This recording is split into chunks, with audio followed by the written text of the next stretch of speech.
सानाम को जोहार गे ईश्वरा भागी संबाद बाइबेल रे कहतुक को रिया पुथी तुरुई हटिंग और तुरुई कली रे नोनका ऑल मेना दलाबुन पढ़ाव करगे मुई ठेन सेनो में ए आस्कित ये उनिया कमी को अरिबंधी में और अकिलो में वाह तीन डेंजरस तीन लट्टू कथा तेहिं धरती रन मानवा को आम और इन बाइबेल दो मुई ठे सेन कतेत मुई आ कमी को अरिबंधी कतेत अकिलो लगित ए हुकुम अबुन कना चिदा से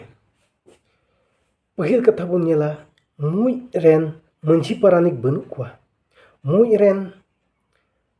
मंत्री एमएलए को बनु कुआ मेनखान मिटे भोगर हजार हजार कोटि कोटि मुई को ताहेन रहो उनको तलारे झगड़ा झटी उनको तलारे बेसुलुक उनको तलारे हिस्के बड़े बाबुन नेला अडी सुलूक तिको ताहेन कना दोसर कथा बुन नेला मुई रेन सरदार को बनु कुआ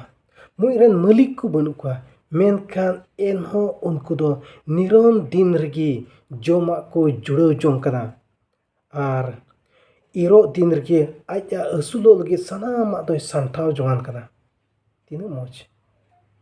तेहिं ओनाते बाइबेल दो मुई सेते अबो धरती रन मानवा को अकेल चे बना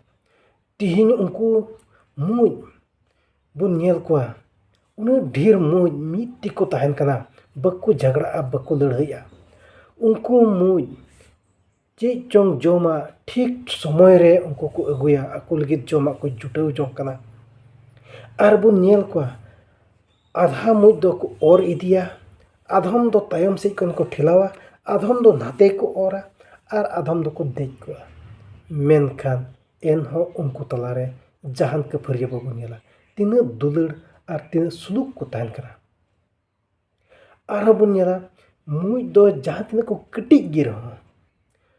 उन कजाक को कमिया सिन निंद और आकु खन लटू लटू जिनिस उनको को और इदीदा आकुआ जोम लगे आकुआ लाइ लगे उनको को आरजाव जोंगान कना ओना इयते तिहिं बाइबेल रे उनको मुई सेते अब अकिल चे बना तिहिं मानवा हुई कते ईश्वर बाबा दो अब जोतो आ एम को बना ती जंगा हुदिस चिंता जोतो एम को बना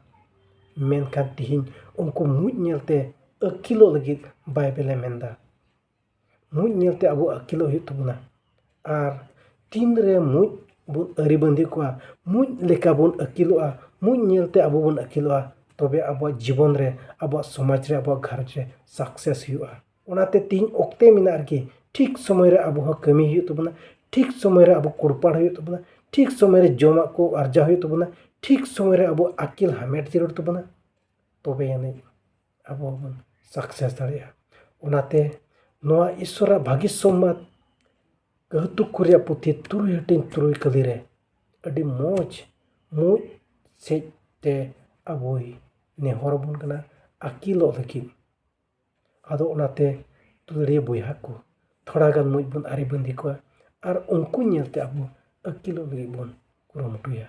मा सनाम को जोहार।